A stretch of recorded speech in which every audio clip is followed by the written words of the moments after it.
ये रूप सनातन गोस्वामी कौन है? आप लोग खूब नाच के गाते हो। विहरत निस दिन कुंज गलिन में, ब्रज जन मन सुख धाम। मदन मोहन को रूप निरख, सनातन बलि बलि जाए। वृंदावन प्यारो वृंदावन, श्री वृंदावन प्यारो वृंदावन। इतने भाव से आप गाते हैं, आप नृत्य करते हैं, पर वो सनातन गोस्वामी ऐसे ही नहीं मिल गए उनको मदन मोहन जी। वहां रूप गोस्वामी को, रूप सुधा को, रूप गोस्वामी को श्री गोविंद देव जी ऐसे ही नहीं मिल गए। कैसी कृपा हुई है उनके ऊपर, वो सुनना आवश्यक है। तब नाभाजी, वृंदावन की हवा तो चल गई थी चित्त में नाभाजी के, इसीलिए तो रसिक त्रयी आए, क्योंकि रसिक त्रयी से पहले रूप सनातन गोस्वामी का भाव सुनाया। और श्री नाभाजी कहते हैं, संसार स्वाद सुख बात जो, दुरूप सनातन त्याग दियो। गौड़ देश बंगाल होते सब ही अधिकारी, है गए भवन भंडार, विभो भू भुज उनहारी। यह सुख अनित्य विचारि, वास वृंदावन कीन्हो। यथा लाभ संतोष कुंज करवा मन दीनो। ब्रज भूमि रहस्य राधा कृष्ण, भक्त तोष उद्धार कियो। संसार स्वाद सुख बात जो, दुरूप सनातन त्याग दियो। और इसके पीछे एक अंतरंग बात और है। हम 2 पतवारों से नाव चला रहे हैं गिरिराज जी की कथा में। एक तो स्वामी श्री हरदास जी की कृपा की पतवार है, और दूसरी चैतन्य महाप्रभु की पतवार है। एक तरफ तो हमारे चित्र विचित्र बाबा हैं, ये स्वामी जी के अनुयायी, इनके मुखार बिंद को देखते हैं तो श्री हरदास निकलता है। लेकिन जिनकी रोटी हम खा रहे हैं, ऐसे हमारी पूनम दीदी जी के मुख देखते हैं तो फिर यहाँ पे हरे कृष्ण महामंत्र निकलता है। तो ये 2 पतवारों में एक श्री वैष्णव बैठा है। यहाँ भी रसिक त्रयी है, स्वामी श्री हरदास जी, चैतन्य महाप्रभु और स्वामी श्री रामानुजाचार्य जी महाराज, ये भी रसिक त्रयी है। तो कल महाप्रभु जी का ऐसा स्तवन हुआ कथा में कि महाराज कल हमको अपने हाथ से रोटी खानी नहीं दी, अपने हाथ से खवा के गई हैं। कल भी गाना, नेक महाप्रभु जी का कल भी नेक चरित्र सुना देना। अब मुंह में महाराज अपने आप ही प्रसाद पवा में, और बलैया ले ले के जामे मेरी, ये वाला बंगला पद सुना देना, ये वाला भाव और सुना देना। महाप्रभु जी के भावावेश की एक नेक चर्चा कर देना, महाप्रभु जी के वृंदावन आवे की नेक कुछ बात बता देना। मैंने की, मुझे कह रहे हैं रसिक त्रयी सुनाओ, आप कह रही हो महाप्रभु जी सुनाओ। अब हमने कही भैया आप थोड़े हम बचवे की, मैंने कि अपने संप्रदाय वारिन ते सुन ली हूं, वही सुनावेंगे चैतन्य महाप्रभु का भाव। वो नहीं आप सुनाओ एक बार। तो मैं थोड़ी असमंजस में तो पड़ा रात में, लेकिन भक्तमाल जी खुलते ही रूप सनातन जी खुल गए। तो मानो कहे कि भाई रसिक त्रयी में नाभाजी ने बाद में प्रवेश किया, पहले रूप सनातन के पास गए। पहले रूप सनातन से वृंदावन प्रकट तो कराओ, जब वृंदावन प्रकट है जाएगा तब रसिक त्रयी के साथ वृंदावन जाएंगे। तो ऐसे हमारे श्री रूप सनातन गोस्वामी महाराज, संसार स्वाद सुख बात ज्यों, दुह रूप सनातन त्याग दियो। संसार तो बहुतों ने त्यागा, लेकिन यहां पर श्री नाभाजी कहते बात ज्यों। बात मतलब एक बार को आपके सामने खीर बनाई जाए, सब लोग इधर देखना, बहुत ध्यान से सुनो कथा।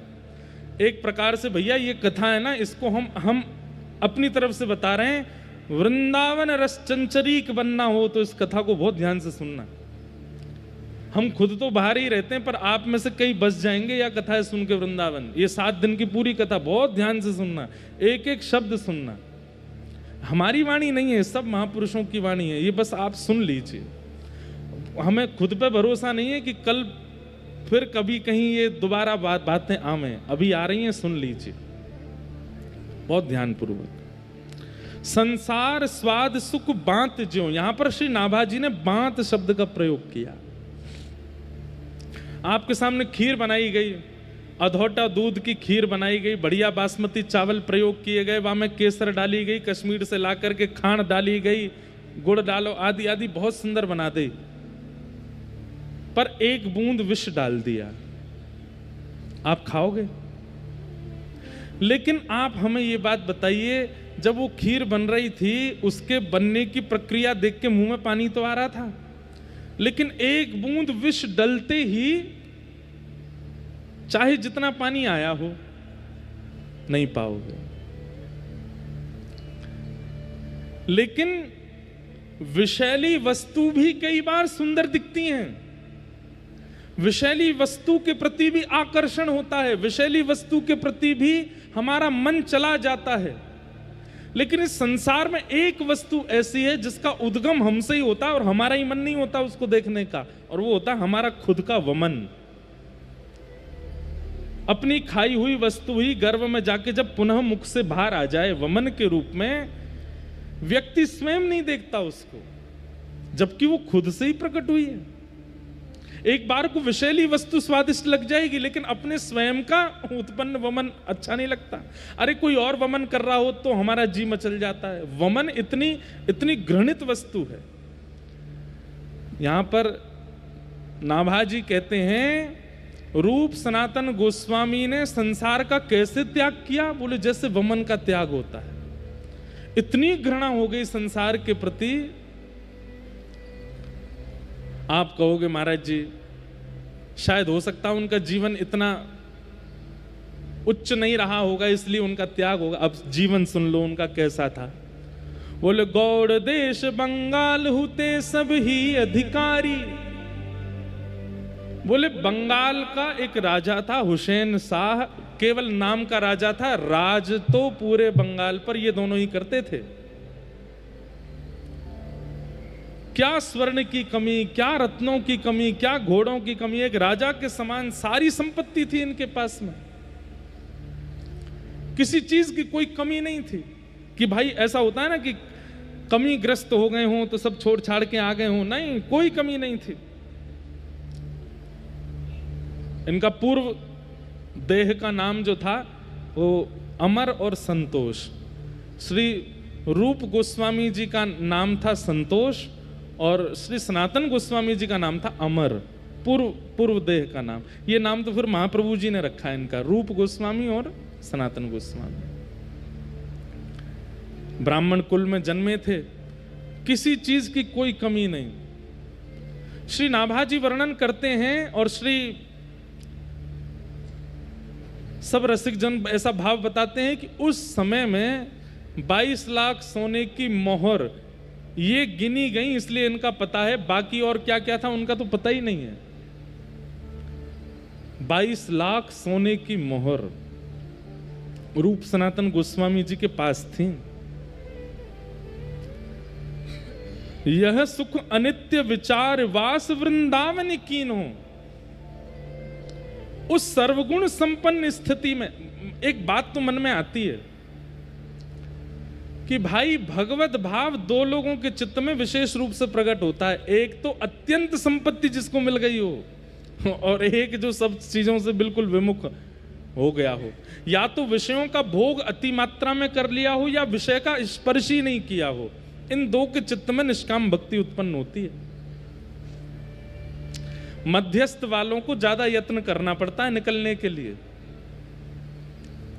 हम आप सब मध्यस्थ वाले हैं, इसलिए हमको यत्न ज्यादा करना पड़ता, क्योंकि हमने भोग भी देख रखे हैं और वैराग्य त्याग भी देखते हैं, इसलिए हमको थोड़ा परिश्रम ज्यादा है।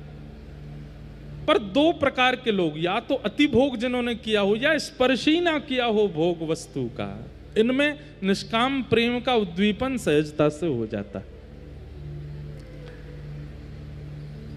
रूप सनातन गोस्वामी, अमर और संतोष,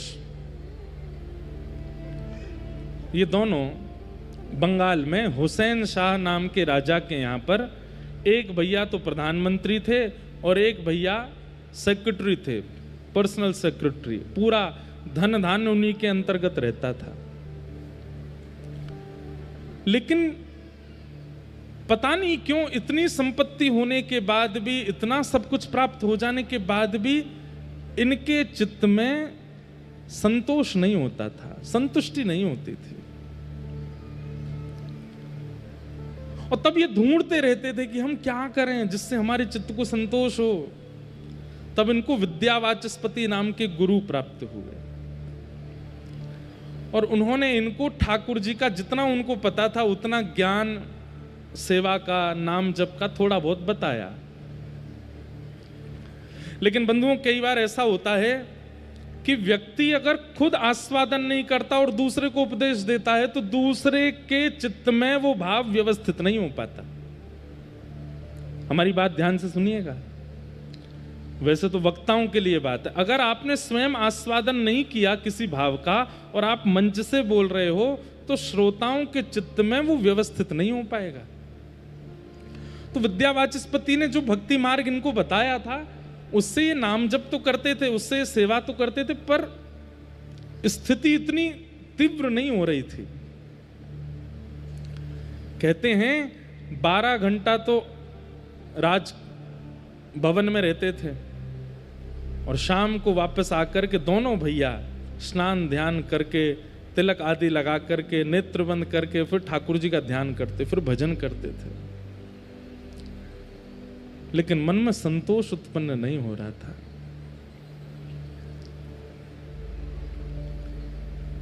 तभी आपने किन्हीं के द्वारा महाप्रभु श्री चैतन्य जी का नाम सुना।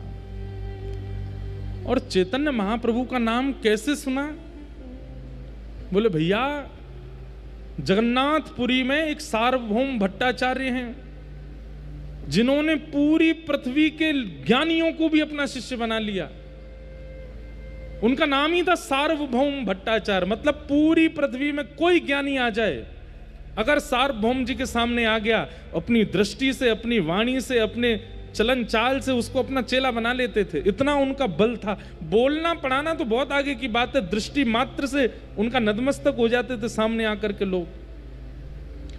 उन सार्वभौम भट्टाचार्य जी को चैतन्य महाप्रभु ने अपना अनुयायी बना लिया और इस बात का बड़ा प्रकाश हो गया। उड़ीसा में, बंगाल में, जहां जहां जाएं तो लोग बाग यही चर्चा करें। बोले भैया, एक जगन्नाथपुरी में एक बाबा रहते हैं, कौन, क्या नाम उनका? चैतन्य महाप्रभु, कृष्ण चैतन्य महाप्रभु। बोले क्या किया उन्होंने? बोले अरे सार्वभौम भट्टाचार्य जी को अपना शिष्य बना लिया। अब इसको कई लोग प्रभाव के रूप में देखते हैं, पर यह प्रभाव नहीं था। रसिक जन अपना प्रभाव प्रकाश करते भी नहीं है।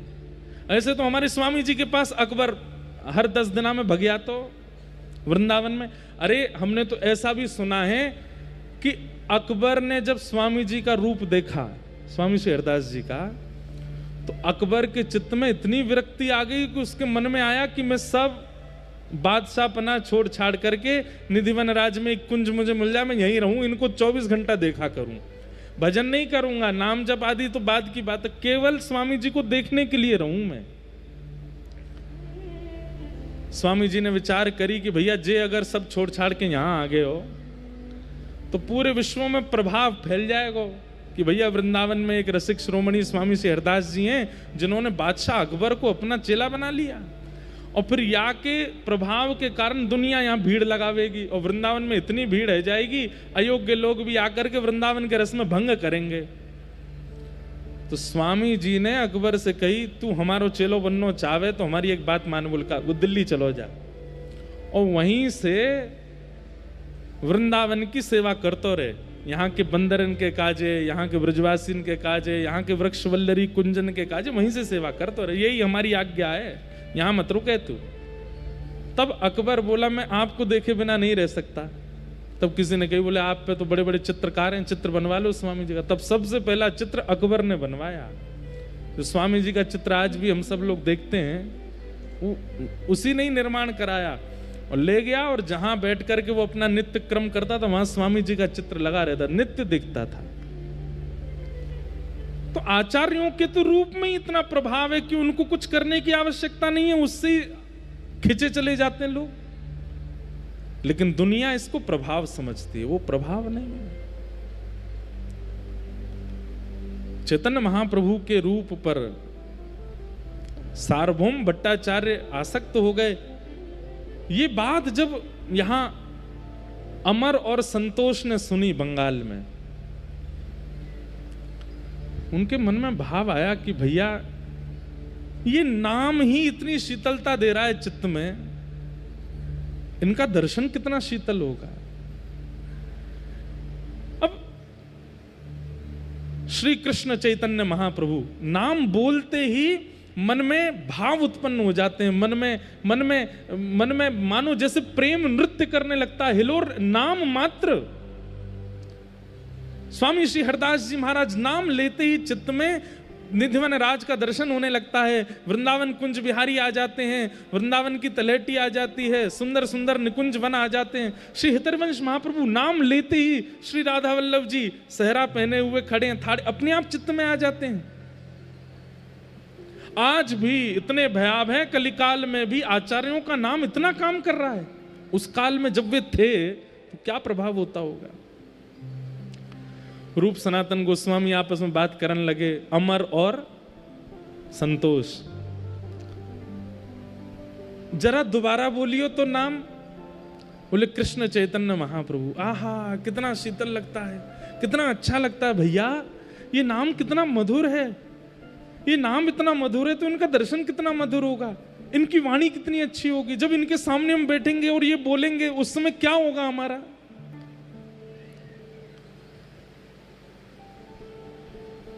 मन में विचार करने लगे क्या करें। तब महाप्रभु जी को इन्होंने पत्र लिखा और पत्र में लिख करके महाप्रभु जी से कहा कि हे महाप्रभु जी, हमारी स्थिति अब रहने की नहीं है, अपनी पूरी स्थिति बताइए, हम कौन हैं, किस पदवी पर हैं, कितना धन है, कितनी संपत्ति है। बोले हमारे जो वस्त्र हैं उनमें भी सोने की कढ़ाई होती है। सब लोग इधर देखो, ध्यान से सुनो। हमारे पास इतने घोड़े हैं, भोजन पानी बनाने के लिए इतने सेवक हैं, हमारे पास कोई कमी नहीं है, लेकिन मन में संतुष्टि नहीं है। जब नाम सुनते हैं, कहीं सत्संग हो रहा है, ये बात सुनते हैं तो नेत्र भर आते हैं। लेकिन क्या बताएं, इतने श्रेष्ठ बन गए हैं कि अब सब त्यागना हमारे लिए मुश्किल हो रहा है। लेकिन मन में आपका नाम जब से आया तब से मन में भाव आ रहा है कि यदि आप आज्ञा कर दोगे तो सब छोड़ के चले जाएंगे। महाप्रभु जी को पत्र लिखा, आप आज्ञा कर दीजिए, हम क्या करें, घर छोड़ दें। आप कह देंगे छोड़ दो, उसके बाद देखेंगे नहीं। मतलब त्याग की अनंत स्थिति आ गई है चित्त में, बस आज्ञा चाहते हैं। महाप्रभु जी ने जब पत्र पढ़ा जगन्नाथपुरी में, पत्र में प्रयोग हुए शब्दों से ही महाप्रभु जी पहचान गए कि अभी ये त्याग के योग्य नहीं हुए। इनका त्याग तब सार्थक होगा जब इनको मैं मिलूंगा। मैं बिना मिले अगर कह दूं कि सब छोड़ के चले जाओ तो इनके त्याग से कल्याण नहीं होगा। इनका तो हो जाएगा, पर इनसे हमें बहुतों का कल्याण करवाना है, वो नहीं हो पाएगा। वही वाली बात जो आज कथा के प्रारंभ में कही कि एक तो होता है फल का स्वयं टूट के गिर जाना, और एक होता है किसी के द्वारा तोड़ना। महाप्रभु जी ने पत्र में कहा अभी प्रतीक्षा करो, और तुम्हें छोड़ने की आवश्यकता नहीं, मैं आऊंगा और मैं आकर के तुमसे मिलकर के तुम्हारा घर छुड़वाऊंगा, तुम्हारी सारी जो स्थिति है उसका त्याग करवाऊंगा, तब तक और प्रतीक्षा करो। रूप गोस्वामी पाद को जैसे ही पत्र मिला वो तो नाचने लगे, आनंद निमग्न हो गए। महाप्रभु जी आएंगे, हमसे मिलने आएंगे, हम पर कृपा करने आएंगे। तब महाप्रभु जी वृंदावन गए। रामकेली ग्राम बंगाल में है, वहां रहते थे रूप सनातन गोस्वामी। लेकिन वृंदावन गए महाप्रभु जी।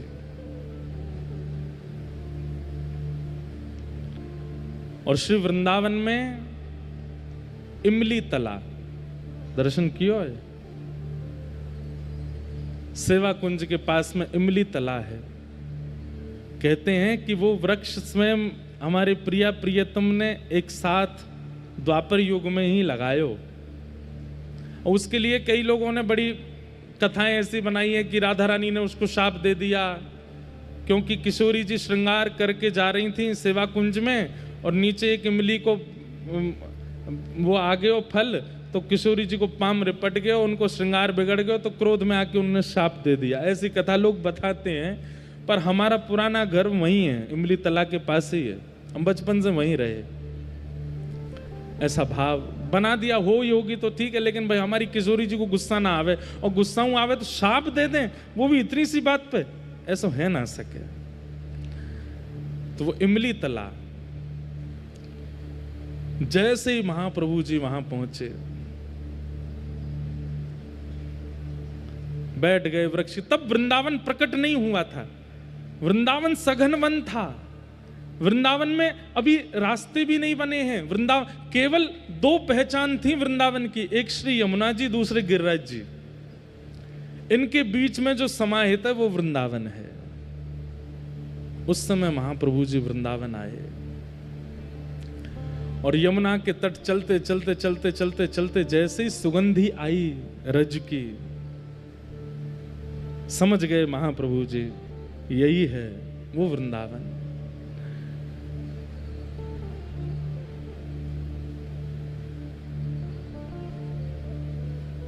हमारी पूनम दीदी ने एक पद दिया बंगला का, बहुत सुंदर भाव। अब सेम तो नहीं गवेगा, लेकिन करते हैं प्रयास। मानो महाप्रभु जी, एक बात बताएं आपको, महाप्रभु जी को इमली तालाब पे बैठे बैठे रात्रि की चंद्रमा निशा जैसी हुई तो रास का अनुभव हुआ। यहां से श्याम सुंदर चले आ रहे हैं, यहां से किशोरी जी आ रही हैं, सब सखियां श्रृंगार कर करके आ रही हैं। यमुना के तट पर पुलिन पर अद्भुत रास हो रहा है, और उस रास में स्वयं महाप्रभु जी भावावेश में प्रविष्ट होकर के नृत्य कर रहे हैं ठाकुर जी के साथ। वे तो राधा भाव में निमग्न हो जाते थे, स्वयं को किशोरी जी भाव में। उन्होंने प्रार्थना की थी कि राधा भाव विरह भाव मेरे चित्त में आवे। रास का अनुभव हुआ, और रास करते करते करते महाप्रभु जी को क्रोध आया थोड़ा सा। कैसे? महाप्रभु जी बोले, जय जय, आपने द्वापर में जो रास विहार किया उसमें एक पक्षपात किया। क्या? आपकी वेणु की ध्वनि केवल गोपियों को सुनाई दी, कंस को क्यों नहीं सुनाई आपने? अगर ये वेणु की ध्वनि कंस ने सुनी होती तो उसका क्या दोष था, वो भी रास में आ जाता। ये वेणु की ध्वनि अगर आपने दंतवक्र शिशुपाल को सुनाई होती तो वो भी आ जाते। महाप्रभु जी इतने दयावंत हृदय के, उनके मन में आया कि द्वापर युग में बजी वंशी कदम्ब वृक्ष के नीचे वो वंशी कंस को क्यों नहीं सुनाई दी। ठाकुर जी ने पक्षपात किया।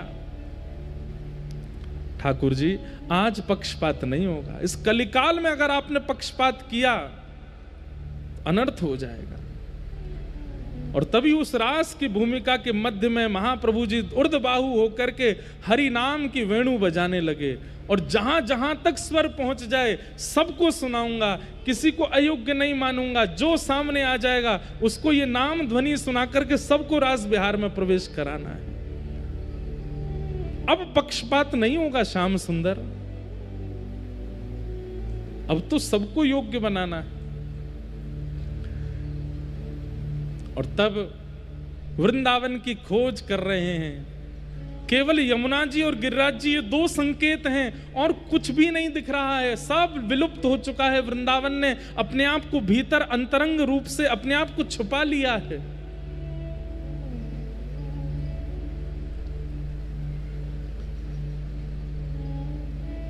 देखो देखो बोलो बोलो गोपेश्वर कोथाय अमर प्राणेश्वर। बोलो बोलो गोपेश्वर कोथाय अमर प्राणेश्वर। मानो गोपेश्वर महादेव को देख करके कहते हैं, अरे बोलो गोपेश्वर, मेरे प्राणनाथ गोपीनाथ कहाँ हैं? ये वृंदावन ही तो है, यमुना जी बह रही हैं, यहीं आसपास ही गोपीनाथ होने चाहिए, बताओ ना वो कहाँ हैं? बोलो बोलो गोवर्धन कोथाय अमर गिरिधारी। बोलो बोलो गोवर्धन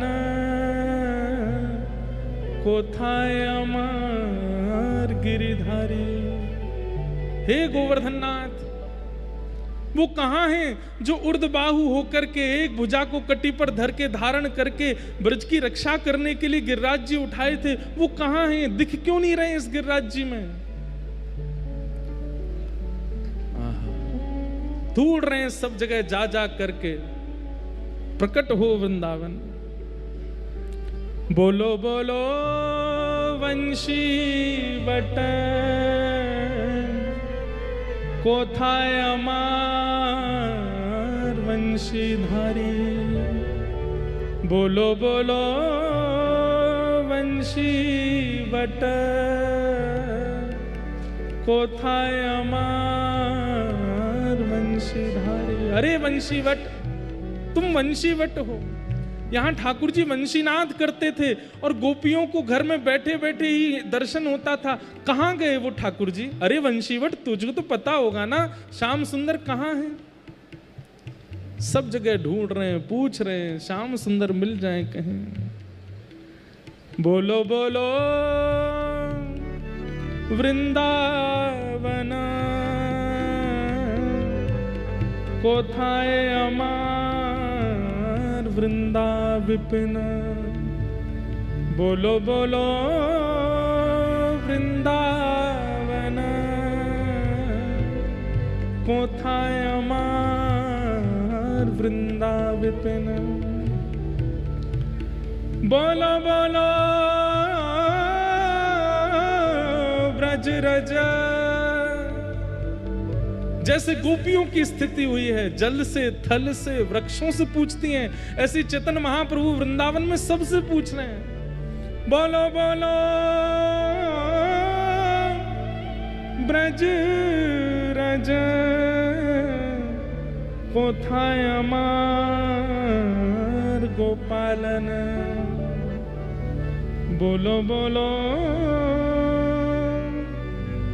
गोपेश्वर कोथाय अमर प्राणेश्वर।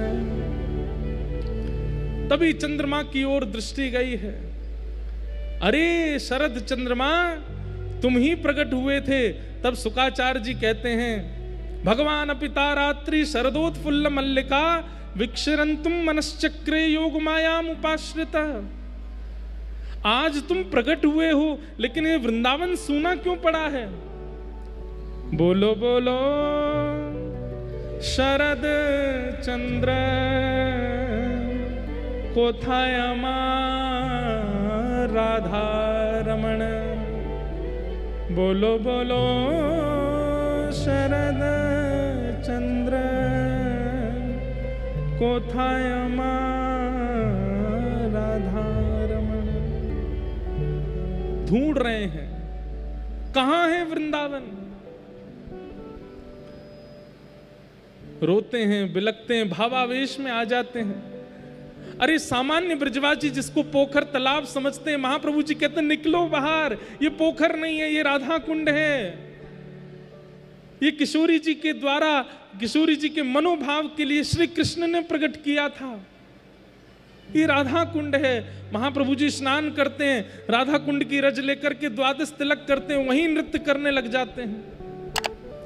अरे तब गिरिराज जी की परिक्रमा भी निर्मित नहीं थी। महाप्रभु जी भ्रमण करते हुए पूरी गिरिराज जी की परिक्रमा करते हैं, दिख जाता है कि ये गिरिराज जी हैं, यहाँ राधा कुंड है, यहाँ श्याम कुंड है, ये पूछरी के लौटा है, यहाँ ठाकुर जी की छठी उत्सव हुआ, ये जतीपुरा है।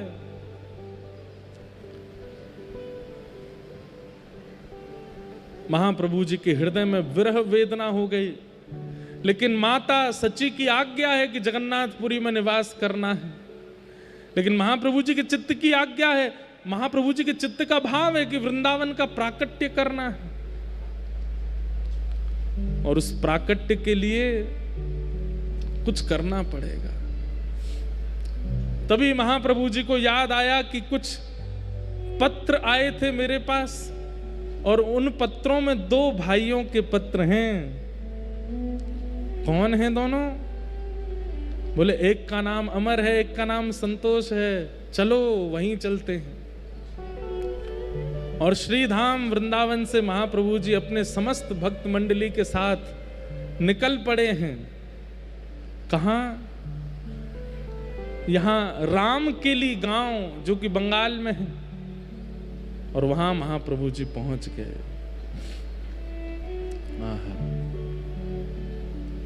जैसे ही महाप्रभु जी पहुंचे, उत्ताल नृत्य कर रहे हैं, सब महामंत्र के साथ नृत्य कर रहे हैं, गा रहे हैं हरे कृष्ण कृष्ण कृष्ण हरे हरे, हरे राम राम राम हरे हरे। और ये ध्वनि जैसे ही पहुंची है, संतोष और अमर के कानों में मानो जैसे गोपियां कृष्ण वंशी नाद सुनकर के दौड़ पड़ी थी अपने घरों से। ऐसे ही ये महामंत्र की ध्वनि सुन, इनको नहीं पता है कि महाप्रभु जी आ रहे हैं, लेकिन उस नाम ने मानो जैसे कान में क्लीम शब्द कह दिया हो, अरे रूप, अरे सनातन, जल्दी चलो, महाप्रभु जी आ गए, जिनकी तुम प्रतीक्षा कर रहे हो वो सामने आ गए हैं। तुरंत दौड़ पड़े, अपने राजकीय कार्यों को छोड़ दिया, घोड़े पर नहीं बैठे, पादुका भी नहीं पहनी, दौड़ पड़े, भुजा उठा करके दौड़ रहे हैं। तभी देखते हैं, आहा, असंख्य सब गोस्वामी जन नृत्य कर रहे हैं, और मध्यस्थ भुजा उठा करके श्री चैतन्य महाप्रभु नृत्य कर रहे हैं। दोनों ने जाकर के दंडवत प्रणाम किया, नेत्रों से प्रेमाश्रु पुलकित हो गए, अश्रु प्रवाह होने लगा। महाप्रभु जी के चरणों में वंदन करके कहे, बोले प्रभु अब कृपा करो, अब अनुग्रह करो, अब नहीं रहना है, अब नहीं यहां बस सकते हम। महाप्रभु जी बोले, राम के लिए आने की और कोई योजना नहीं है, तुम्हारे लिए ही आए हैं हम, तुम दोनों को ही स्वीकार करने के लिए आए हैं। अब सब छोड़ करके जाना है और श्री वृंदावन का प्राकट्य करना है। महाप्रभु जी के सन्मुख दोनों विराजमान हो गए, रुदन करने लगे, बोले हम तो इस योग्य नहीं हैं, हमारे अंदर तो इतनी योग्यताएं नहीं हैं, हम तो इस लायक नहीं हैं, कैसे करेंगे। महाप्रभु जी बोले, वृंदावन के प्राकट्य के लिए ज्ञान का होना आवश्यक नहीं, त्याग का होना आवश्यक नहीं, वैराग्य का होना आवश्यक नहीं, प्रेम का होना आवश्यक है। और तुम्हारे चित्त में वो प्रेम है। ये त्याग की जो बार बार इच्छा तुम्हारे चित्त में प्रकट हो रही है, वो प्रेम करवा रहा है, वो तुम्हारे चित्त का प्रेम करवा रहा है, क्योंकि ये संसार उस प्रेम को समझ नहीं रहा है, उसका ये अधिकारी नहीं, इसलिए तुम्हारा यहां से मन उखड़ रहा है। अब हमारी आज्ञा है, अब तुम दोनों कुछ दिन साधन करो और सब व्यवस्थाओं से निवृत्त होकर के श्रीधाम वृंदावन जाओ, और वृंदावन जाकर के वृंदावन के विलुप्त स्थानों का प्रकट करो, वृंदावन के लीला स्थलों का प्रकट करो, वृंदावन की रस चर्चाओं का प्रादुर्भाव करो। और इन सब का यदि भली भांति प्रादुर्भाव किया, रूप सनातन गोस्वामी पूछने लगे कि हमारे कार्य जो हम कर रहे हैं वो सही कर रहे हैं, इसका प्रमाण कैसे मिलेगा। महाप्रभु जी के नेत्र सजल हो गए, दोनों को हृदय से लगा करके बोले, यदि तुमने कार्य किया और वृंदावन के स्थानों, अब वृंदावन में तो कुछ भी नहीं पता कि कौन सी स्थान कहां है, तो तो महाप्रभु जी बोले, अगर तुमने सही सही स्थानों का चयन करके प्रकट कर दिया तो तुम्हारे द्वारा प्रकट किए गए स्थान उचित हैं, यही वृंदावन है। इसका प्रमाण देने के लिए ठाकुर जी प्रकट होकर के तुमसे सेवा कराएंगे। वृंदावन में भूमिगत ठाकुर जी अगर प्रकट हो गए और प्रकट होकर के तुमसे कहें कि मेरी सेवा करो, तो समझ जाना कि तुमने जो जो स्थान प्रकट किए वो उचित थे। महाप्रभु जी ने कहा, अभी कुछ दिन और तुम्हारे साधन रह गए हैं, उनको पूर्ण करो। हम फिर मिलेंगे और फिर शिक्षा प्रदान करेंगे, उसके बाद वृंदावन जाना। सोचिए, विचार कीजिए। ये रूप सनातन गोस्वामी हैं, महाप्रभु जी स्वयं पहुंच गए उनके पास में, उनको वृंदावन भेजने के लिए। वृंदावन चित्त में विरह प्रकट करता है, मन होता है कि चलें वृंदावन, चलें वृंदावन, चलें वृंदावन। लेकिन मैं हमेशा कहता हूं कि 3 संकेत हैं। वृंदावन स्वप्न में आवे, ध्यान में आवे कि चलें वृंदावन, उसके बाद प्रतीक्षा करो कोई प्रसाद वृंदावन का आ जाए, उसके बाद फिर तीसरा प्रतीक्षण करो कि कोई ब्रजवासी आकर के कह दे। और जैसे ही कोई ब्रजवासी आकर के या ब्रजभाव से चित्त जिसका रमा हुआ है, ऐसा आचार्य चरण आकर के अगर आज्ञा कर दे कि जाओ वृंदावन, फिर नहीं रुकना है, फिर तो वृंदावन जाना है। रूप सनातन गोस्वामी को महाप्रभु जी के दर्शन लाभ हुए, सत्संग मिला। ये एक क्षण का दर्शन महाप्रभु जी ने इसलिए दिया ताकि इनके चित्त में और विरह बढ़े और भावना बढ़े वृंदावन की। और कुछ दिन के लिए उनको उन्हीं के ही रस में रहने के लिए आज्ञा की, अभी रहो कुछ दिन और, फिर से आज्ञा करूंगा, तब जाना वृंदावन, तब तक योजना बनाओ। और महाप्रभु जी ने कृपा की और कृपा करके महाप्रभु जी राम केली से प्रस्थान कर गए। रूप सनातन गोस्वामी अब तो दिन रात रोते हैं, इतना विरह उनका मन में होता है। बस अब तो एक ही चीज स्मृति में रहती है, जहां विराजत राधा राम, जहां विराजत राधा राम, नटवर नंद किशोर, नटवर नंद किशोर, नटवर नंद किशोर, नटवर नंद किशोर। चलो मैंने वृंदावन की, चलो मन वृंदावन की, चलो मैंने वृंदावन की, चलो मन वृंदावन की, वृंदावन की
जहाँ निर्तत नंद किशोर, जहाँ निर्तत नंद किशोर, जहाँ नाचत नंद किशोर, जहाँ नाचत नंद किशोर। हे चलो मन वृंदावन की ओर, चलो मन वृंदावन की ओर। हे चलो मन वृंदावन की ओर, चलो मन वृंदावन की ओर। वृंदावन की ओर, वृंदावन की ओर। वृंदावन की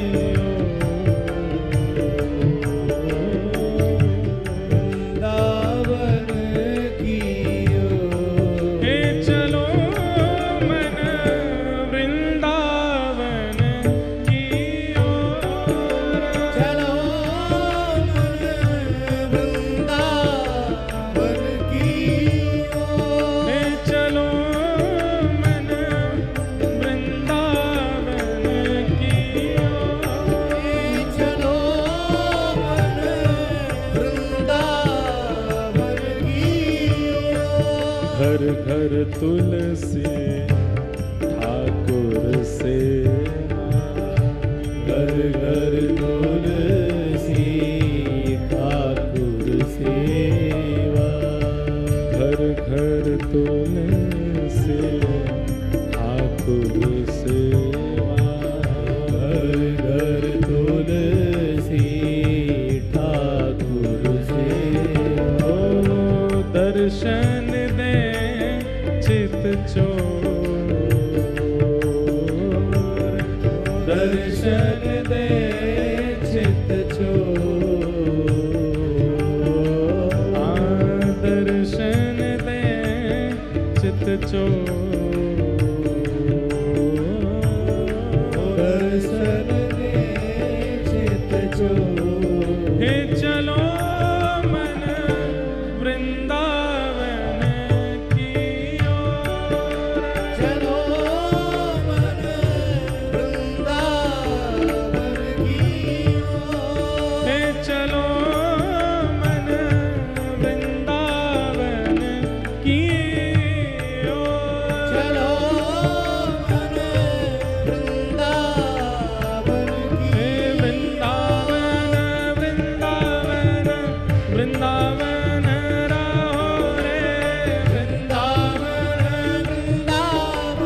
श्री रूप सनातन गोस्वामी।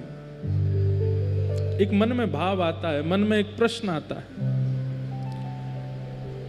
महाप्रभु जी मिल गए, उसके बाद भी आज्ञा करके गए कि अभी रुको।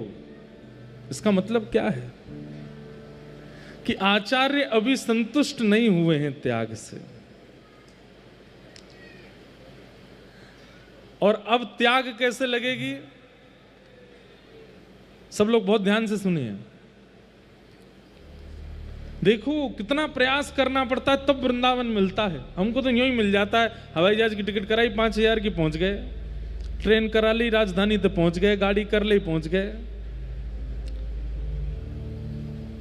पर जिनके ठाकुरों के दर्शन करते हैं, गोविंद देव, गोपीनाथ, मदन मोहन, वृंदावन बिहारी लाल, वो ऐसे नहीं आए हैं।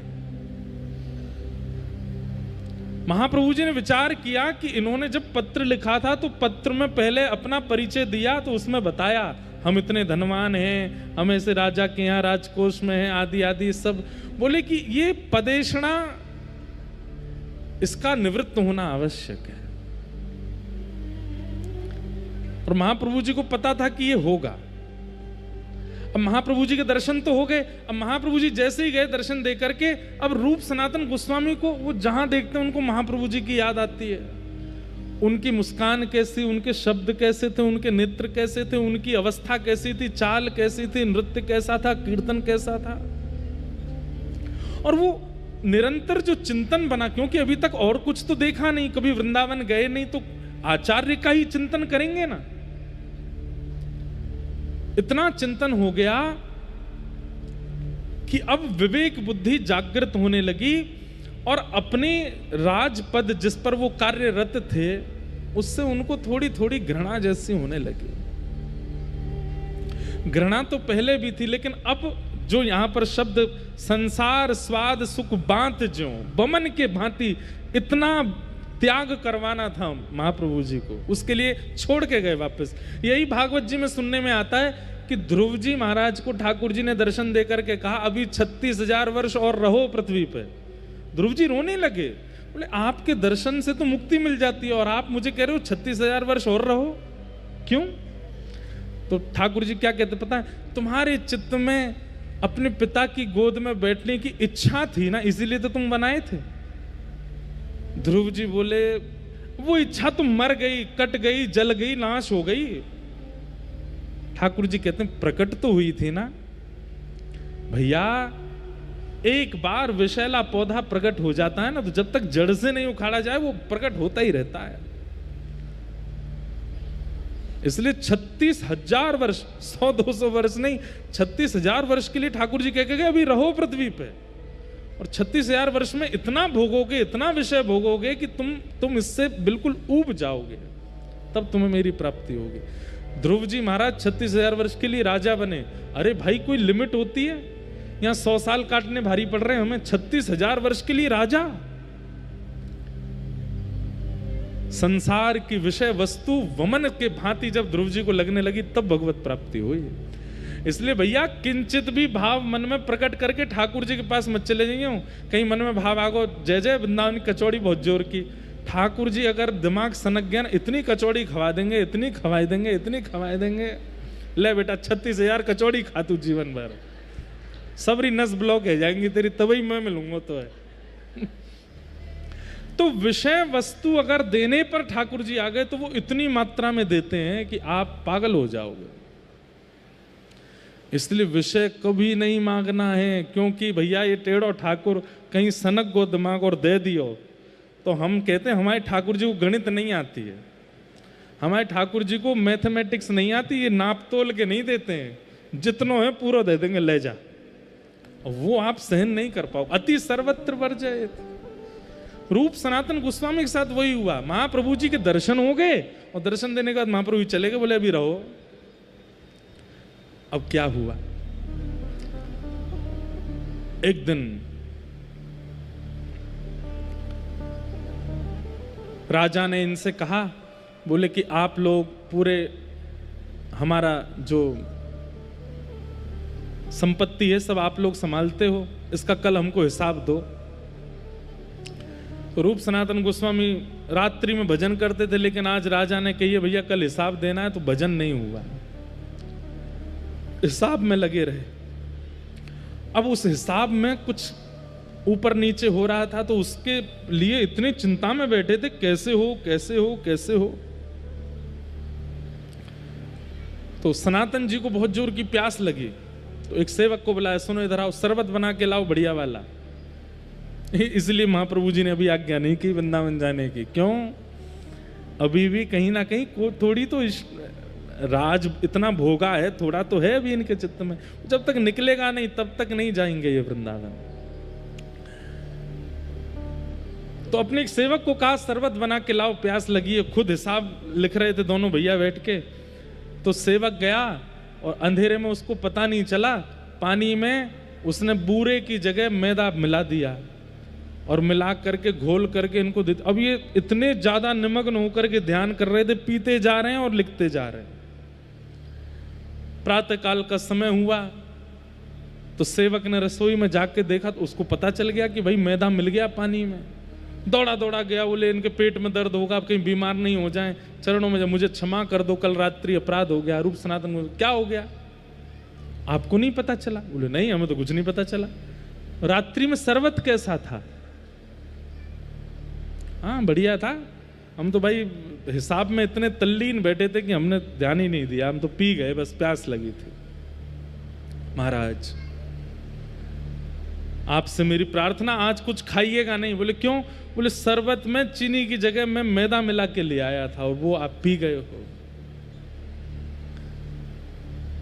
तो ये बात सुनकर के रूप सनातन गोस्वामी एक दूसरे को देखने लगे, तुमको पता चला? बोले नहीं। और तुमको पता चला? बोले नहीं। सेवक से कहा तुम जाओ, और किवाड़ बंद करके इतना रोए इतना रोए इतना रोए दोनों। बोले कि ऐसी तत्परता भजन में क्यों नहीं बनी जैसी तत्परता इस विषय में बन गई। अरे इतने कार्य में व्यस्त थे कि मैदा पी गए हम, इसीलिए महाप्रभु जी हमको छोड़ करके गए, लेकर के नहीं गए, क्योंकि अभी तत्परता हमारी संसार में है। अभी भी हमारे हिसाब में राजा कहीं डांटे ना, कहीं, ये चिंता थी हमारे चित्त में, इसलिए हम इतने तल्लीन होकर के कर रहे थे कि मैदा पी गए। अरे भजन में तो एक चेंटी काटने लगती है तो हम उसको हटाने लगते हैं, भजन में तो मच्छर आ जाता है तो सेवकों से कहते हैं यहाँ पे मच्छरदानी लगा दो, भजन में अगर आसन चुभने लगता है तो उसको व्यवस्थित कर। वहां ऐसी तल्लीनता क्यों नहीं आई हम में? अरे भैया, इसीलिए महाप्रभु जी छोड़ के गए हमको।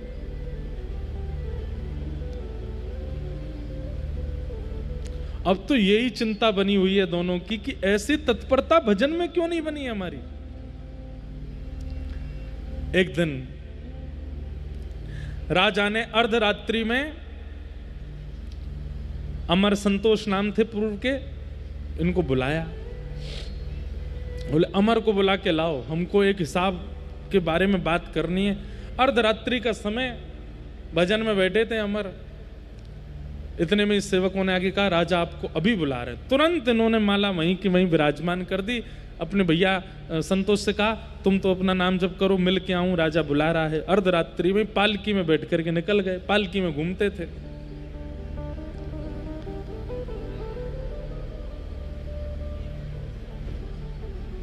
जैसे ही निकले वर्षा हो रही थी, पानी भरा था, लेकिन ये तो महाराज हैं, तो पालकी में बैठ के जा रहे हैं, बेचारे कहार वर्षा में भीगते चप चप करते लेके जा रहे हैं इनको। इतने में ही एक घर पड़ा और उस घर के सामने से जैसी पालकी निकली तो पैरों की आवाज जल पे चलने की हो रही थी। तो भीतर सोए आदमी ने अपनी पत्नी से कहा अरे द्वार खोल, कहीं अपने रिश्तेदार तो नहीं आए। पत्नी बोली नहीं नहीं रिश्तेदार नहीं। बोले पैरों की आवाज तो आ रही है। तो पत्नी बोली कुत्ता होगा, कुत्ता घूम रहा होगा बाहर। अरे देख तो ले कहीं कुत्ता नहीं हुआ तो। बोले नहीं तो चोर होगा, रात में कहीं चोरी करने जा रहा होगा।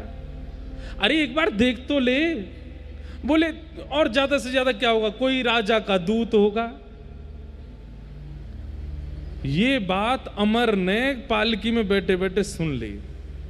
बोले इन तीन के अलावा कोई नहीं हो सकता इतनी रात में बारिश में, या तो कुत्ता होगा या चोर होगा, कोई राजा का दूत होगा। बोले मतलब हमारी तुलना कुत्ते और चोर के बीच में है। हम जिस अपनी गरिमा महिमा को कहीं ना कहीं कुछ समझ बैठे हैं, और इतनी वर्षा में भी कहारों को लगा करके पालकी में बैठ के जा रहे हैं, वहां ये सामान्य से घर के लोग हमको चोर और कुत्तों के बीच में तोल रहे हैं।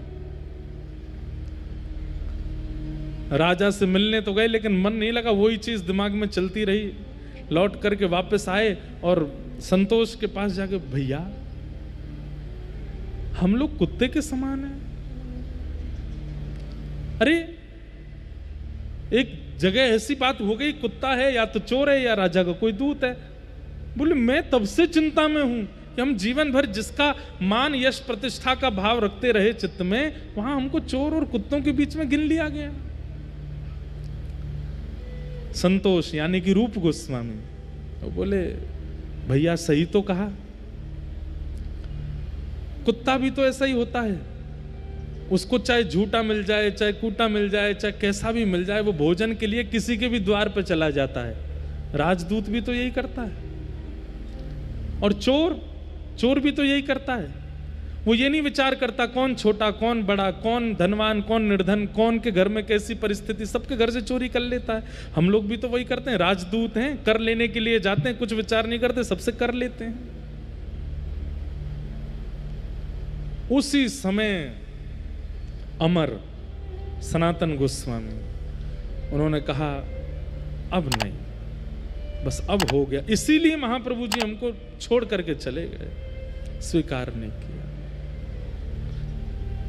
मैं रुकता हूं, ये परिवार सब इतना विस्तृत कर दिया है, इस सबको व्यवस्थित करता हूं, तू अभी निकल, इसी वक्त निकल जा, अब नहीं रहना यहां पर। अब जीवन का उद्देश्य जो महाप्रभु जी कह के गए वृंदावन जाना है, उनसे आज्ञा ले तू जा करके, अब नहीं रहना भैया, अब हो गया बस। तुझे डर तो नहीं, तुझे भय तो नहीं कि राजा कुछ कहेगा? बोले मुझे बिल्कुल भय नहीं है। तुझे इस बात का भय तो नहीं पीछे से संपत्ति का कहो? बोले बिल्कुल नहीं। बोले अब तरीका, अब बिल्कुल सही समय, अभी निकल। और उसी समय संतोष निकल गए घर से। ये दो ठोकरें चाहते थे महाप्रभु जी की इनको लगे, उसके बाद ये पूर्ण त्याग होगा। फिर ये पूछेंगे नहीं पत्र भेज करके कि जाएं कि नहीं, ये चले ही जाएंगे। ये भी पूछ रहे हैं कि जाएं कि नहीं जाएं। निकल गए और संतोष ने पूछा, कहीं से पता लगाया कहां है महाप्रभु जी, तो पता चला प्रयागराज में। वृंदावन से जा रहे हैं पुरी की ओर, पहुंच गए प्रयागराज और वहीं त्रिवेणी संगम पर महाप्रभु जी मिल गए। और आज संतोष को संतोष नहीं कहा है, महाप्रभु जी देखते, अरे मेरा रूप आ गया, आओ तो। नाम सुनते ही कान खड़े हो गए, आपने मुझे क्या संबोधित किया? बोले जो तुम वास्तव में हो वो संबोधित किया। तुम श्री प्रिया जी की रूप मंजरी हो। पहले मुझे संतोष दिखा था, आज मुझे रूप दिखा है, आओ। तुरंत निमग्न हो गए, चरणों में जाके बेहोश हो गए रूप गोस्वामी। हृदय से लगा लिया महाप्रभु जी ने। भैया ये आचार्य चरणों की सोच कैसी होती है, हम कहां कब समझेंगे उनके भाव को। वो कहां, वो डांट भी रहे ना तो उसमें कोई हित सोचा होगा हमारे लिए, वो छोड़ भी रहे ना, वो लताड़ भी रहे ना, वो कभी मार भी रहे ना, तो समझो कि कुछ सोच रहे हैं हमारे लिए अच्छा, इसलिए कर रहे हैं ऐसा। आजकल की गुरु परंपरा तो विलग है, हमारे अनुसार गुरु जी व्यवहार करो हमारे साथ।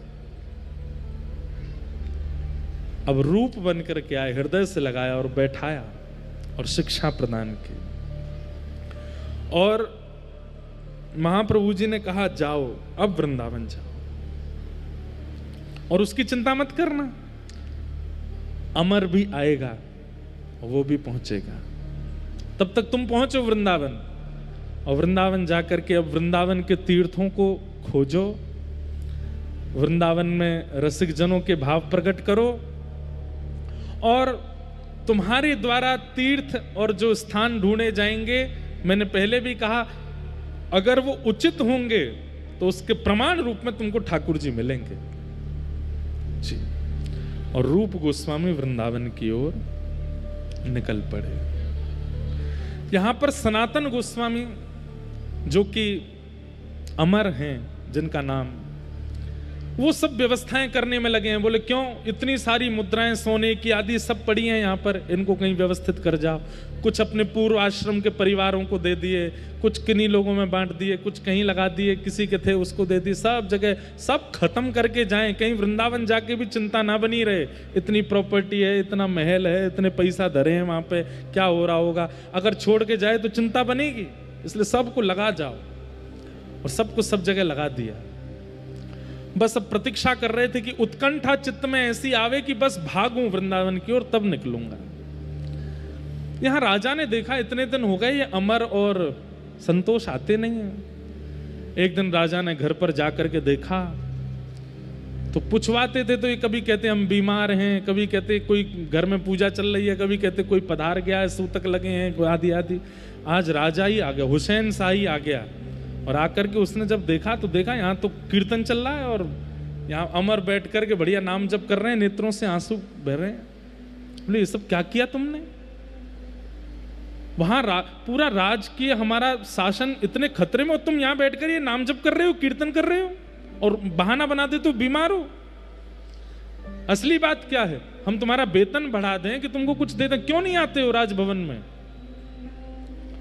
अमर के आंखों से आंसू आ गए। बोले अब नहीं होगा हमसे, हम सच बताएं तो हम लायक नहीं है। भैया एक बात कह दूं, बुरी लगेगी, अटपटी लगेगी, लेकिन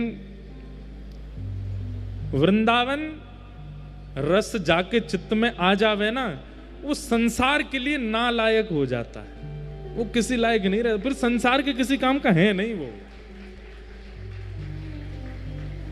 हमारे श्री हरिराम व्यास जी वृंदावन आए, उनका पूरा परिवार ओरछा से ढूंढते ढूंढते वृंदावन आ गया और ढूंढ रहे हैं कहां हरिराम व्यास जी, इनसे तो हमारा घर चलता है।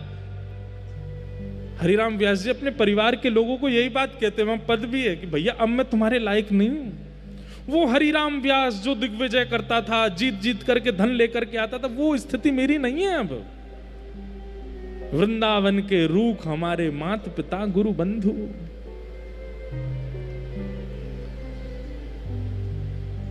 आप वृंदावन के भी हो और संसार के लायक भी बने हुए हो। एक जगह के रहिए, या तो लायक पूरे वृंदावन के ही रहिए या लायक पूरे संसार के ही रहिए। अब इसमें कई विडंबना आती है, तो उसमें दूसरा भाव यह है कि मन से तो लायक वृंदावन के रहो, लेकिन समाज को दिखावे के लिए नाटक कर दिया करो कि उनके लायक भी हो। लेकिन भैया जब पूर्ण मनोबल लगाना हो, अपनी पूरी ऊर्जा लगानी हो किसी कार्य में, तो वो तो वृंदावन के प्रति लगाओ, संसार के प्रति नहीं। वहां तो एक आडंबर जैसा कर दिया करो। लेकिन आज अमर राजा के आगे हाथ जोड़ते हुए कहते हैं, मैं आपके अब लायक नहीं हूं, आप मुझसे हिसाब मांगोगे मैं नहीं दे पाऊंगा, आप मुझे रास को समझाओगे मुझे नहीं समझ में आएगा, आप मुझे धन दोगे मेरे से गिनती नहीं आती, अब मैं सबसे पीछे हट चुका हूं। किसी ने कान भर दिए हुसैन शाह के, बोले कि ये किसी और राजा के यहाँ नौकरी ले रहे हैं, उसने शायद इनको ज्यादा वेतन देने के लिए कह दिया होगा।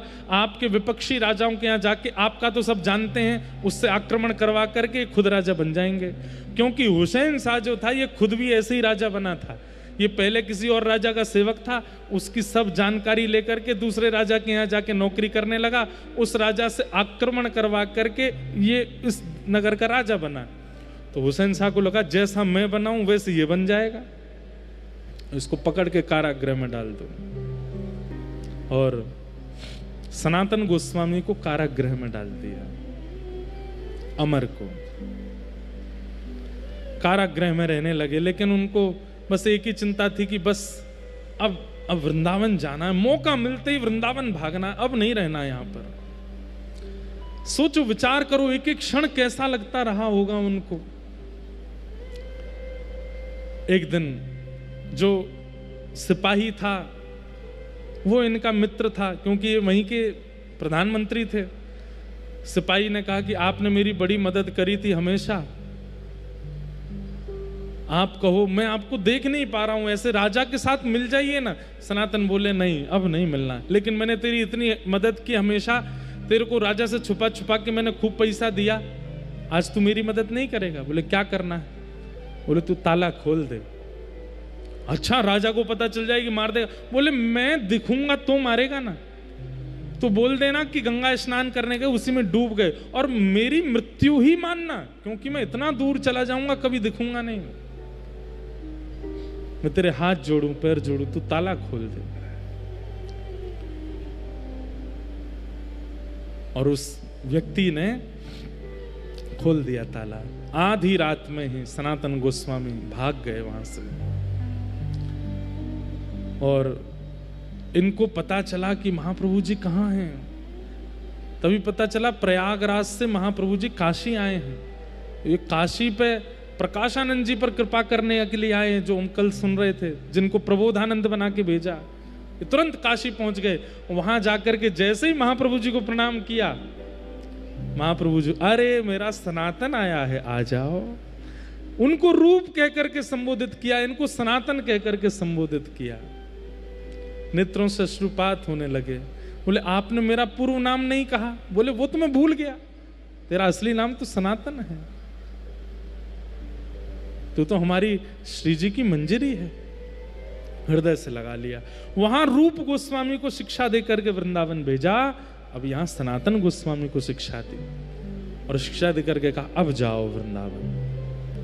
रूप पहले ही चला गया है, और मैंने और भी कुछ भावयुक्त लोगों को वृंदावन भेज दिया, वो सब तुम्हें मिलेंगे, वृंदावन जाओ। वृंदावन की ओर श्री सनातन गोस्वामी निकल गए। इनके मार्ग में भी 2-3 घटनाएं हुई, उसका भी बहुत सुंदर वर्णन करते हैं आचार्य चरण। इनके साथ एक इनका सेवक जा रहा था, उसने जीवन भर इनकी सेवा की, वो इनके पीछे पड़ गया, मैं भी वृंदावन चलूंगा। सनातन गोस्वामी बोले चलो तुम भी चलो। उसको ले गए वृंदावन, लेकिन ये विहंगम जंगलों में होके जा रहे थे। तभी एक सेठ ने इनको आधी रात में देख लिया, उसने रोक लिया। बोले अरे अरे अरे जय हो, अतिथि देवो भव, मैं अतिथियों की बहुत सेवा करता हूं, मेरे घर चलो, रात्रि निवास वहीं कर लो। सनातन गोस्वामी बोले ये आचार विचार से तो लग नहीं रहा कि ये अतिथियों की सेवा करता है। ये इतनी सेवा की याचना, हम पे तो कुछ है नहीं कि लूटने के लिए भी सोच रखा हो इसने, हमारे पास कुछ है तो है नहीं, ये कैसे लूटेगा। रात्रि में भोजन प्रसाद पाके जब कक्ष में लेटे तो इन्होंने अपने सेवक से पूछा, ए रे तेरे पास कोई धन तो नहीं है? उसने नहीं नहीं मेरे पास कुछ नहीं। बोले सही सही बता। बोले हाँ 8 सोने की मोहर पड़ी है मेरे पास। बोले कि ये इसीलिए हमारी इतनी खातिरदारी हो रही है, ये अभी विष युक्त दूध लेके आएगा पिलाने के लिए, हम दोनों यहाँ पे पधार जाएंगे, ये धन चुरा लेगा। जैसे ही वो सेठ दूध लेके आया तो सनातन गोस्वामी बोले तुम इधर बैठो, ला निकाल 8 सोने की। बोले ये धरो, आपके यहाँ हम खा रहे हैं, सो रहे हैं, रह रहे हैं, इसकी आप दक्षिणा ले लो।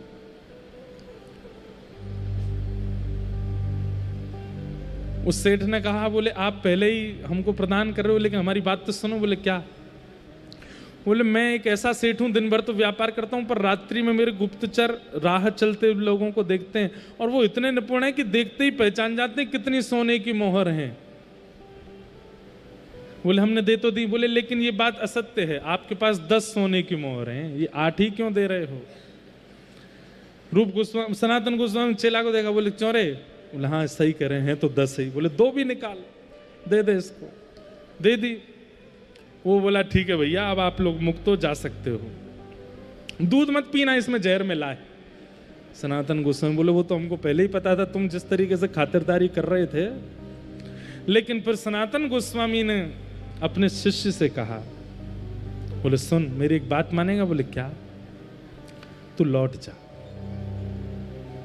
तू यहीं से लौट जा, क्योंकि अभी वृंदावन प्राप्ति के लिए तू योग्य नहीं हुआ। यहां मैं और मेरा भाई 22-22 हजार 22-22 लाख सोने की मोहरों को त्यागा है, तुझसे 8 सोने की मोहर नहीं त्यागी गई, वो भी 10 थी, तू मुझे 8 बता रहा है। ये मन में जो तेरी थोड़ी सी आसक्ति है ना संसार के प्रति, इसके साथ तू वृंदावन नहीं जाएगा, इसको छोड़। और सुन, तू वापस जा, फिर कभी अनुभव हो वृंदावन का तो आ जाना।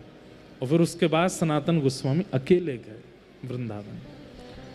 वृंदावन में जैसे ही प्रवेश हुए महाआवेश हो गया, नेत्रों से अश्रु गिरने लगे, शरीर कंपायमान हो गया। वृंदावन में प्रविष्ट होते ही मानो जैसे अब पैदल चल करके नहीं गए हैं, दंडवत लगाते हुए यमुना जी की ओर जा रहे हैं, दंडवती करते हुए यमुना जी की ओर जा रहे हैं। और वृंदावन में चिंतन कर रहे हैं, ये कुंज हैं, ये लताएं हैं, यहाँ श्यामा श्याम ने लीला की होगी, यहाँ श्यामा श्याम ने ये भाव रखा होगा। तभी रूप गोस्वामी, उनको पता चला कि भैया भी आ गए हैं, दौड़ करके गए, हृदय से लगा लिया, बोले मैं रूप। अब देखो एक ही भैया हैं, लेकिन आज मिल रहे हैं, अपना परिचय दे रहे हैं एक दूसरे को, मैं रूप हूं। अरे रूप तुम कितने सुंदर हो, मैं सनातन हूं। आहा, दोनों ने हृदय से एक दूसरे को लगाया, बोले तुम रूप हो, मैं सनातन हूं, तुम रूप हो, मैं सनातन हूं। एक दूसरे को हृदय से लगाया और दोनों वृंदावन में जैसे महाप्रभु जी ने पद्धति बताई, कहते हैं नृसिंह पुराण को पास में रखा। नृसिंह पुराण में भूदेवी नृसिंह भगवान से पूरी पृथ्वी की बारे में पूछती है, ये खंड कैसा, ये खंड कैसा, ये खंड, और पूछते पूछते भूदेवी पूछती है बराह पुराण में बराह भगवान से कि वृंदावन ब्रज के बारे में बताओ।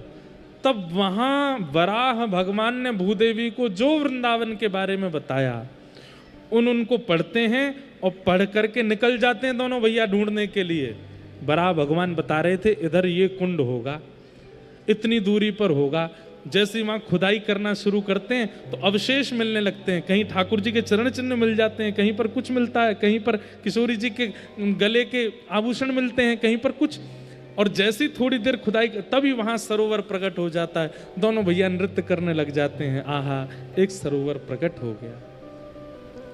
फिर रात्रि में जब सोते हैं तो स्वप्न में ठाकुर जी आते हैं, उसी सरोवर पर क्रीड़ा करते हुए दोनों भैयाओं को दिखाते हैं।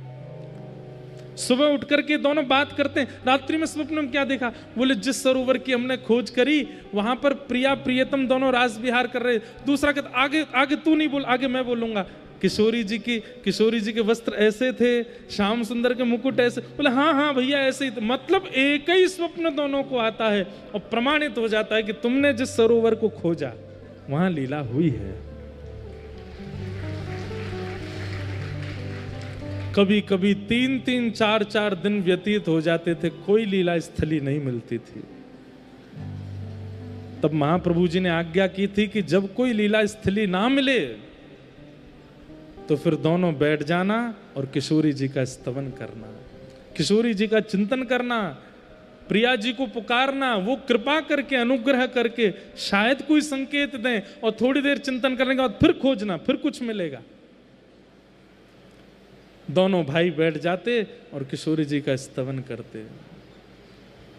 एक भाव मुझे बहुत प्रिय लगता है, मन में भाव आया मानो रूप सनातन ऐसे ही गाते होंगे।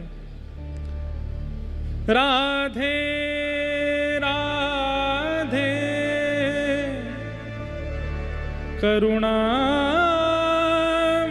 कृष्ण प्यारी, मेरी सुधली जो श्री वृषभानु दुलारी, मेरी सुधली जो श्री वृषभानु दुलारी। इतना सुंदर भाव है ये, हमारी श्री जी के यहाँ गाते हैं सब, नित्य गाना चाहिए। सोचो वृंदावन में आकर के यहाँ रूप सनातन गोस्वामी किशोरी जी का स्तवन करते हैं, और जब स्तवन करते हैं उसके बाद उन्हें कोई लीला स्थली का दर्शन होता है। हे मनोहारिणी रासेश्वरी रस रूपा, हे मनोहारिणी रासेश्वरी रस रूपा, हे मनोहारिणी रासेश्वरी रस रूपा, हे मनोहारिणी स्वरी रस रूपा ब्रज ब्रज विलासिनी ब्रज वासिनी ब्रज की भूपा। ओ ब्रज विलासिनी ब्रज वासिनी ब्रज की भूपा। ललितादिक सहचरी सर्वज्ञ स्वरूपा। ललितादिक सहचरी सर्वज्ञ स्वरूपा। हे ललितादिक सहचरी सर्वज्ञ स्वरूपा। ललितादिक सहचरी सर्वज्ञ स्वरूपा। निज प्रणत वत्सला स्वामिनी परम अनुपा। निज प्रणत वत्सला स्वामिनी परम अनुपा। हे गोप वंशमणि ब्रज बरसाने वारी। ब्रज गोप वंशमणि ब्रज बरसाने वारी। मेरी सुधली जो श्री वृषभानु दुलारी। हो मेरी सुधली जो श्री वृषभानु दुलारी। राधे राधे करुणामयी कृष्ण प्यारी। राधे राधे करुणामयी कृष्ण प्यारी। मेरी सुधली जो श्री वृषभानु दुलारी। ओ मेरी सुधली जो श्री वृषभानु दुलारी। एक बात मन में आती है, जब आचार्यों ने इतना श्रम किया ब्रज प्राप्ति के लिए, हम लोग इतनी सहजता से ब्रज में रहते हैं, हमें श्रम नहीं करना पड़ता, इसलिए जबरदस्ती श्रम किया करो, परिक्रमा जाए करो। कभी कभी बिहारी जी में पीछे से ही धक्का खा के दर्शन कर ले करो। कभी कभी ऐसे ही दंडवती लगाए लगाए के परिक्रमा कर ले करो। अरे क्योंकि हमने श्रम किया ही नहीं, ब्रज में आ गए सहज भाव से, तो जबरदस्ती श्रम कर लो या तन से श्रम करवाए लो। भैया ये बात मैं बहुत भली भांति जान रहा हूं कि मोते लेके पीछे तक ऐसा कोई भी ना है जाके चित्त में कोई विषय ना हो। सबके चित्त में है, हम सब विषय युक्त हैं, फिर भी वृंदावन में पड़े हैं। इन सबके भाव और इन सब कथाओं को सुनकर के कभी कभी घृणा होती है अपने ऊपर कि हम कहाँ हैं ब्रजवासी होने लायक, हम कहाँ हैं वृंदावनवासी होने के लायक। इसलिए भैया जबरदस्ती अपने शरीर से नेक नेक तप करवाते रहे करो। ये कथा में इतनी देर बैठनो, थोड़ी गर्मी सहनो, थोड़ा अव्यवस्था सहनो, या कुछ तप समझ के सह लियो, इतना ही कर ले हम, या से ज्यादा तो हमसे हो को नहीं। और जैसे ही किशोरी जी का स्तवन करते रूप सनातन गोस्वामी, और स्तवन करते करते जैसे ही थोड़ी देर उठते और उठ करके जैसे ही आगे बढ़ते, थोड़ी देर में ही एक लीला स्थली मिल जाती और दोनों फिर नृत्य करने लगते। दोनों किशोरी जी को याद करते, ठाकुर जी को याद करते और महाप्रभु जी का चिंतन करके नाचते। अब मन में विचार कियो कि भैया इतने सारी लीला स्थली ढूंढ लें, इतने साले सरोवर, 333 लीला स्थलियों को ढूंढा रूप सनातन गोस्वामी ने, व्रज वृंदावन में प्रकट किया 333 लीला स्थली। उसके बाद सनातन गोस्वामी का मन लग गया नंदगांव में। और सनातन गोस्वामी वहीं रहने लगे। उनको मन में भाव आया कि यहीं नंद को लाला आवेगो काउ देना और आके मुंह पे कृपा कर जाएगो। रूप गोस्वामी से बोले भैया आसपास रहे में तो एक दूसरे की चिंता होवे, कभी मेरे लग जाए तो तुम मेरी सेवा कर दो, तुम्हारे लग जाए, ये भी नहीं होना चाहिए। अरे वृंदावन में तो अपनी सेवा कोई तो करवानी ही नहीं चाहिए, खुद ही कर लेंगे हम तो। अब लाला तू तो रहे वृंदावन में, मैं रहूंगा नंदगांव में। सनातन गोस्वामी नंदगांव में बैठ गए। तभी एक दिन भजन करते करते करते करते 4 दिन व्यतीत हो गए, ना कुछ खाया ना कुछ पिया। इतने में ही एक सांवरो सा बालक आयो और बालक आकर के द्वार पे खटखटाने लगो, अरे बाबा या द्वार खोल दे। सनातन गोस्वामी बोले बालक भी नंदगाम के ऐसे ऊधमी है, भजन ना करन दे। द्वार जैसे ही खोला, जैसे ही खोल करके देखा महाराज, एक बार के लिए मानो जैसे नेत्र पलक झपकना भूल गए हो, नेत्र देख करके लगा कि ये तो कोई अद्भुत है।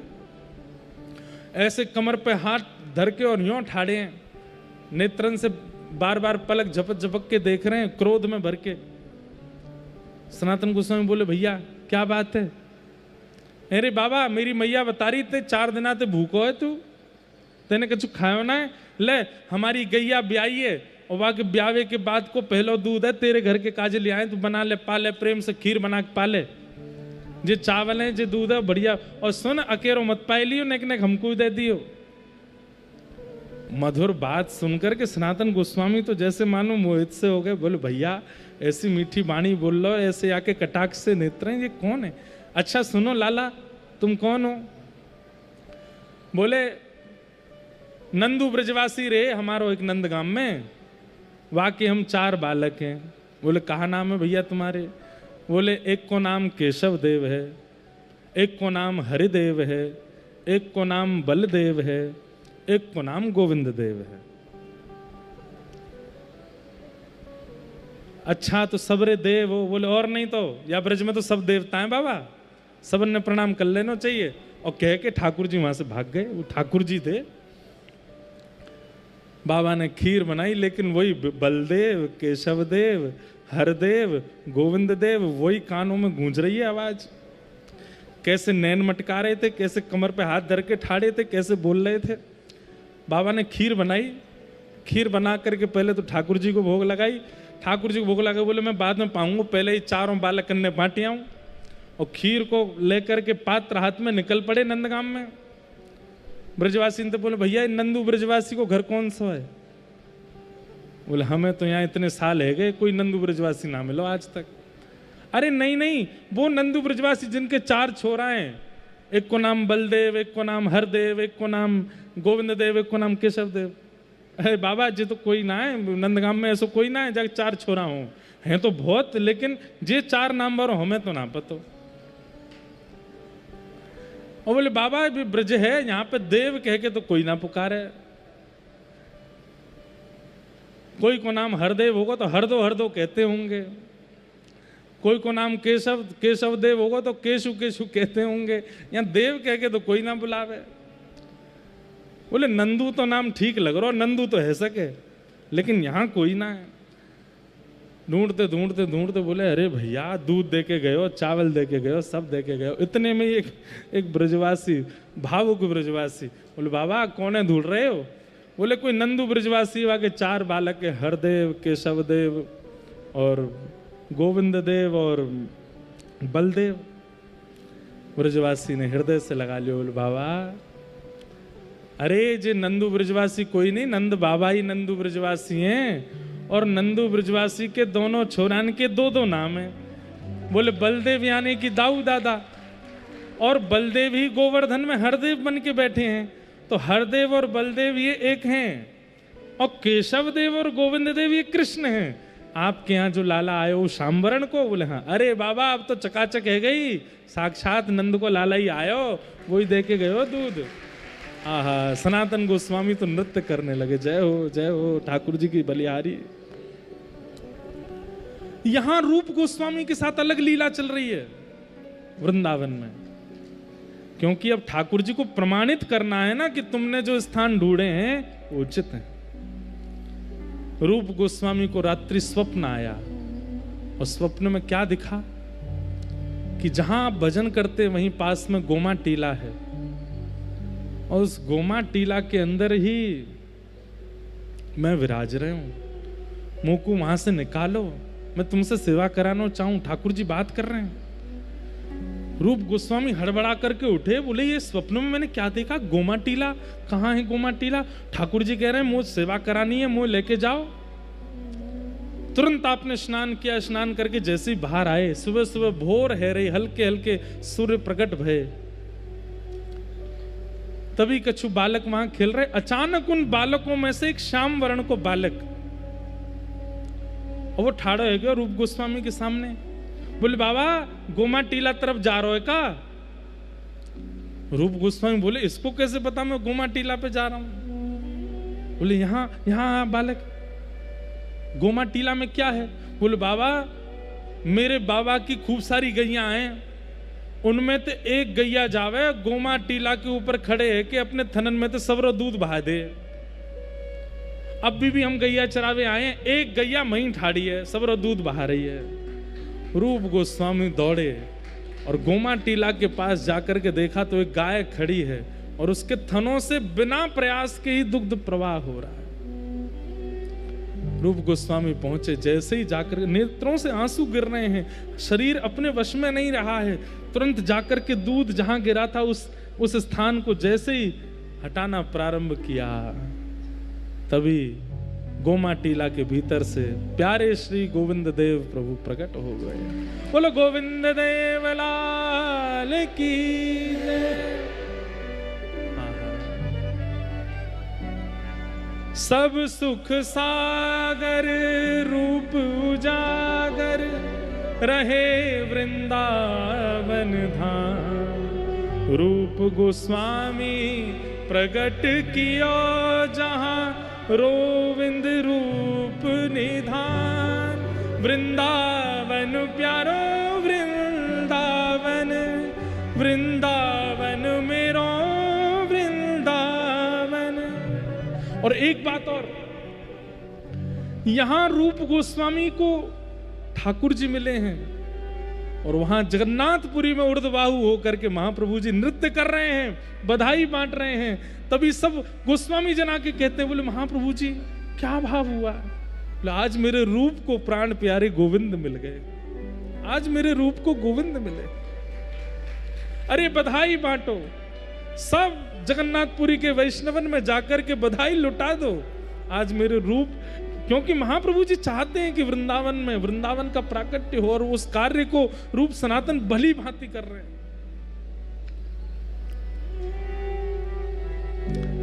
आनंद में भर गए,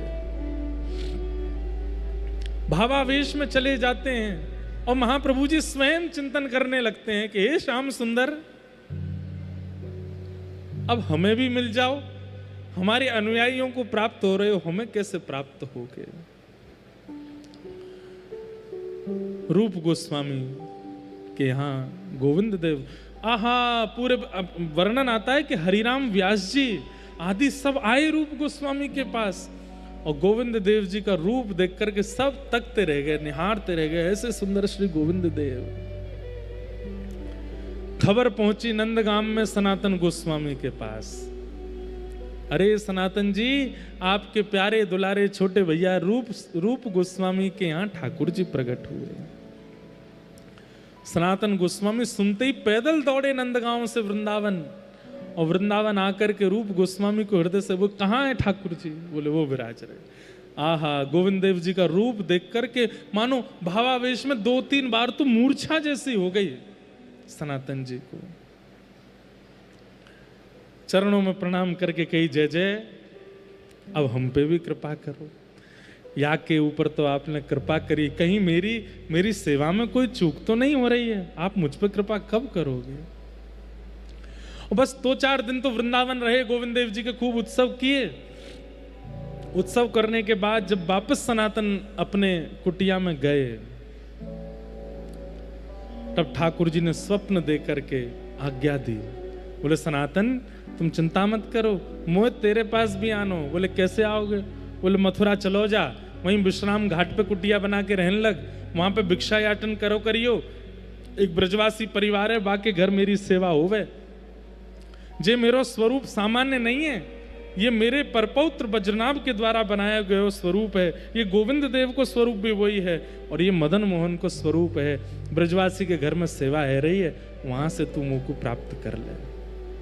आहा, सनातन गोस्वामी ने जैसे स्वप्न देखा, बोले रूप को भी स्वप्न दिया था, मुझे भी स्वप्न दिया है, इस पर कोई मिथ्या बात नहीं है, इस पर मुझे संशय नहीं है। तुरंत मथुरा चले गए और मथुरा में भिक्षा याटन करते थे और एक ब्रजवासी के यहाँ गए और जैसे द्वार खोल के भिक्षा देवे मैया आई, पीछे मदन मोहन जी के स्वरूप को देख करके निहाल हो गए। इतना सुंदर स्वरूप।